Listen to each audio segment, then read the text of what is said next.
Hey everyone, welcome back. Today, we're re-looking at one of the most powerful and hopeful promises in the entire Bible, 2 Chronicles 7:14. It's a verse you might have heard before, but we're going to explore it in a new light. It's a roadmap for healing and restoration, showing us that the most profound changes start on the inside, long before we see anything shift on the outside. Let's dive in. So, what's the backstory of this verse? It was spoken to the nation of Israel during a time of great uncertainty. They were at a crossroads, a moment where they needed clear direction, unity, and a return to their spiritual roots. Think about the atmosphere they were in: national anxiety, a sense of spiritual drift, and a deep emotional exhaustion. They were a people in desperate need of renewal.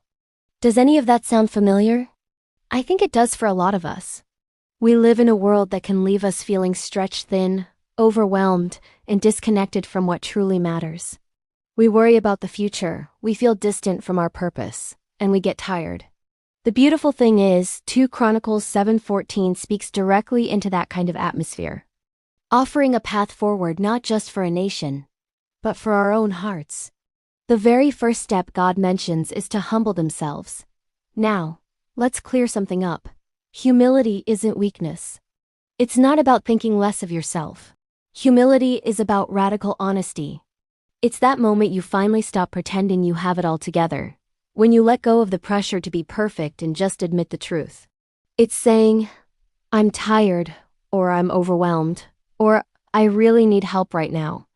This kind of raw honesty is so liberating.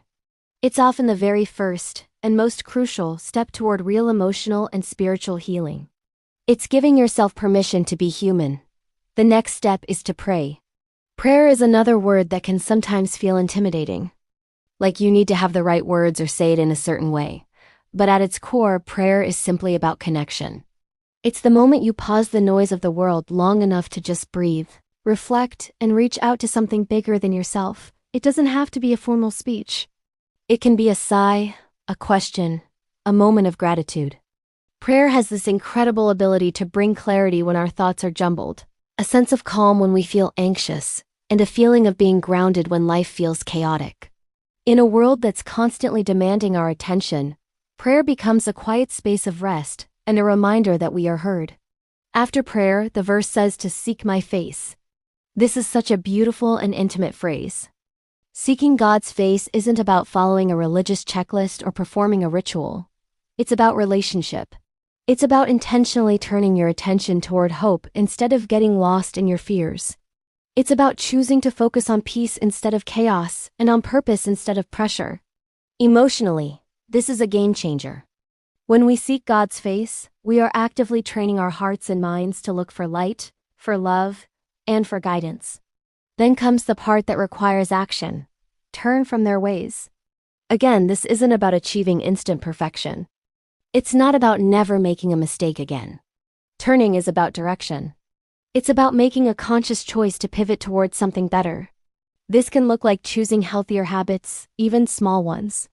It might mean investing in healthier relationships that build you up instead of tear you down.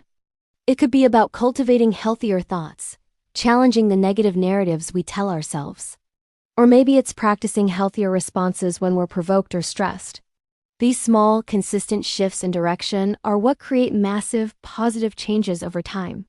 It's about progress, not perfection. And finally, we arrive at the incredible promise that anchors this entire verse. And I will heal their land. God's response to our humility, our prayer, our seeking, and our turning is healing. And this isn't just about fixing external problems. This promise speaks to a deep, holistic restoration. It's about emotional healing from past wounds, spiritual healing from disconnection, and relational healing in our communities and families. This verse is a powerful reminder of God's character. It shows us that God hears our cries, sees our efforts, responds to our hearts, and ultimately restores what is broken. It tells us that healing is always possible, and it begins right inside our own hearts. So 2 Chronicles 7:14 isn't just an ancient verse for a nation long ago. It's a timeless invitation for the human heart. It reminds us that our journey toward wholeness begins with those internal steps: humility, connection, focus, and making healthy choices. And it assures us that God meets us right there in those honest moments, with incredible compassion and a promise of restoration. If this message encouraged you today, I'd love to hear about it in the comments. Let me know which part of this verse speaks to you the most. And if you'd like more videos connecting scripture with real-life emotional and spiritual challenges, please hit that subscribe button. It means a lot. Thanks for watching, and I'll see you in the next one.